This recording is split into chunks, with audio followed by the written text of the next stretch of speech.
A line of iron spikes led up the cliff, each driven deep into the grey, lichen-crusted rock. Brin climbed, slowly, deliberately, a rope around her waist. In the middle of the tail of rope leading away from her, a smaller loop was tied, and another at the end. She slid one loop around a metal spike. Then she climbed a step, took the other loop, and moved it up to the next spike. Another step, another loop, another spike. Step, loop, spike. Step, loop, spike, and the ground receded below. Wind shoved her, tearing hair from her amber braid and spreading it across her face.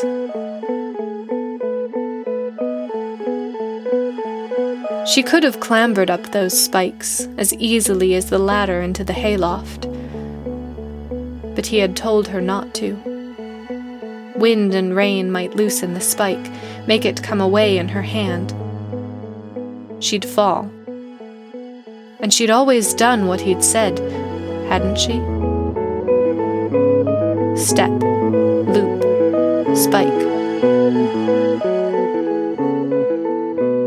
She paused to wipe hair from her forehead. Her palms throbbed heat from the rope and the cold spikes and the stone. Slick sweat gathered under her arms and between her shoulders, but the wind dried her skin. He had taught her to climb, her guardian, 10 years ancient. Too young to be father, too old to be sibling. Something in between. Less brother, more demigod, all-knowing and wise. Step, loop, spike. Near the clifftops, where the sky polished the stone, stubborn trees dug gnarled fingers into the rock and shivered in the bitter wind. That was where the eagles nested, tucking branches and grass into sheltered crevices. From the ground, the eagles soared as specks against the clouds. But in their realm, the world flattened to a vast green meadow of forest.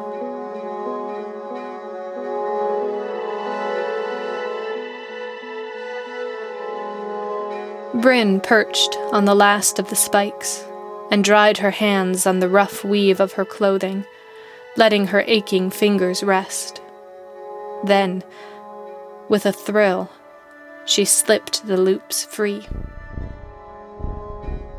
She clung to the cliffside, heart pounding, knowing only the strength of her fingers kept her from plummeting. Moving between tree roots and rock outcroppings, she edged sideways along the cliff. They had followed this path before, only then her rope had been tied to his waist. If he had fallen, he would have taken her with him. But she had never been afraid, never believed his lithe, tan hands could lose their grip. Beyond a gnarled tree with its leaves torn away by the wind, an eagle's nest lay tucked against the rock. Brin pulled herself into the twisted branches, wedging herself there. The setting eagle squawked in surprise, and with a flurry of brown and white feathers, launched out of the nest.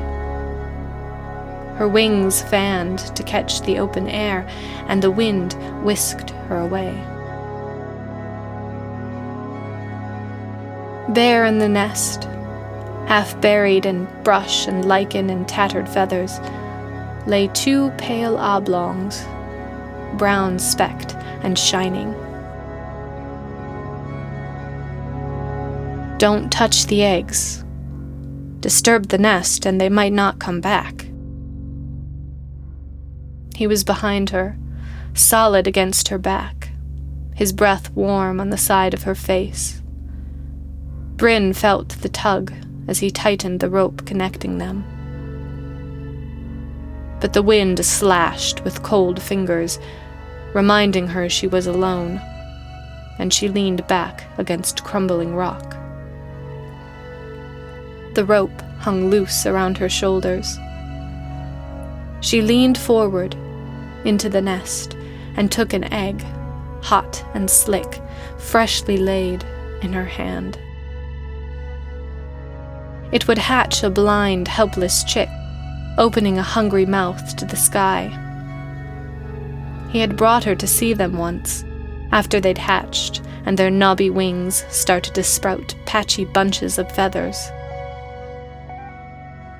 "She'll push them right out of the nest," he said. "Otherwise, they don't know they can fly." The egg sat hot in her aching palm, but cooling. Now that she held the forbidden thing, she didn't know what to do with it. Eat it? Crack it open? She might find a bloody mess inside, a half-grown chick brought into the world too soon, and the thought made her sick.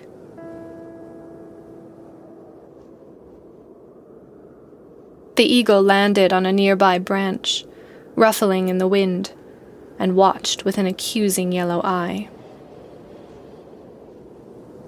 "What if they don't know how to fly?" she asked, the wind stinging her face, stinging her eyes. "What if they can't?" But the eagle sat and brooded. Gingerly, Brin set the egg back in the nest. That fragile thing, hidden away in the sky in its bed of sticks.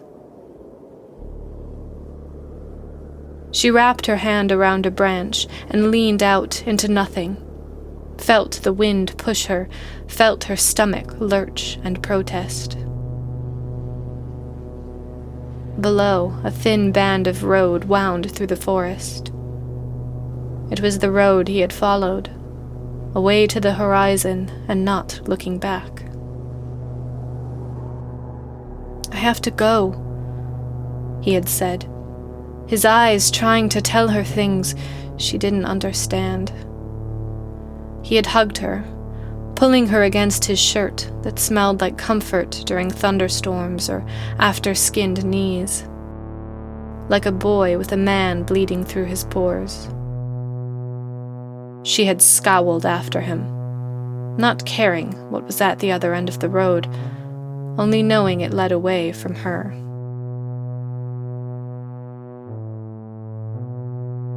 Brin looked to the horizon, searching for whatever had called him, knowing he wouldn't be looking back.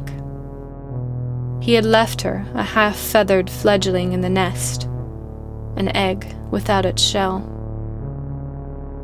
She pulled herself back to the cliff and climbed to the spikes leading downward, the sheer descent to earth.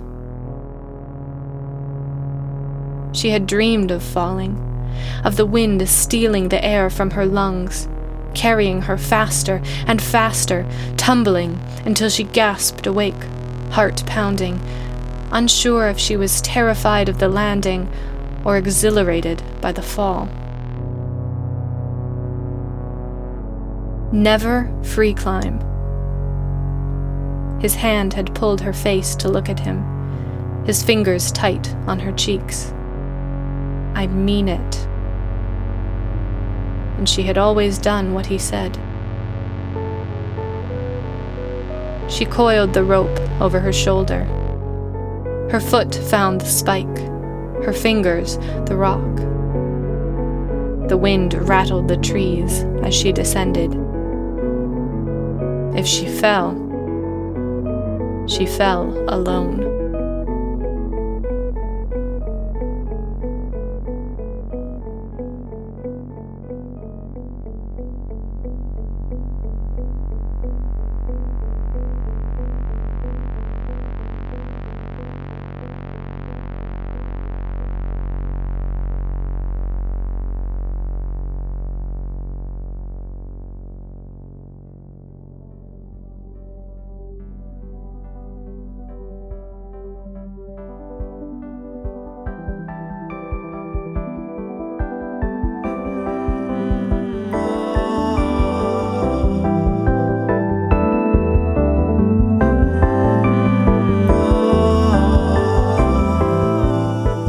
Today's episode of Tiny Tales was written and narrated by R.E. Rule. Music and production by Frank Nawrot.